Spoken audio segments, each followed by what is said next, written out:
Welcome back. When you want to send a message to the people that are going to be on your email marketing list, and you don't want to be bound by a time and you don't want to be bound by an automated campaign, you're going to send what's called a broadcast email. In Aweber, what you're going to do is click this area that says broadcast,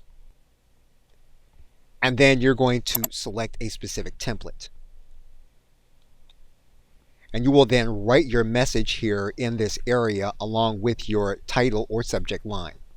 Within Aweber, you're also going to want to send a plain text version. You're going to want to click on this custom area and then line up your text. You'll then save and close. You'll then save and exit. Once you get to this point, you'll then click schedule a broadcast.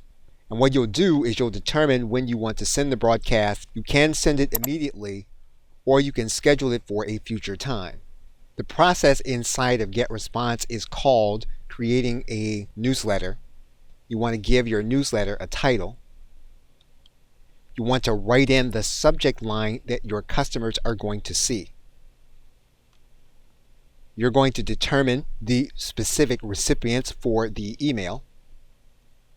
And then GetResponse will give you the ability to design your email with a specific template or with a blank template where you are going to write in your content.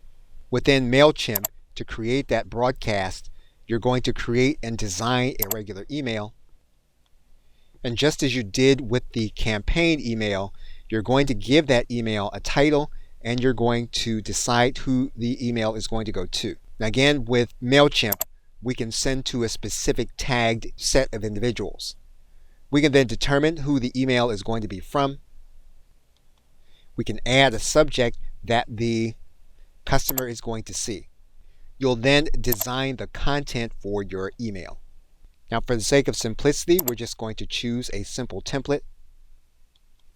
And we're going to write our title and we're going to write in our content. You're then going to click Save and Close. And once we have our content and our email design, we're going to click Continue.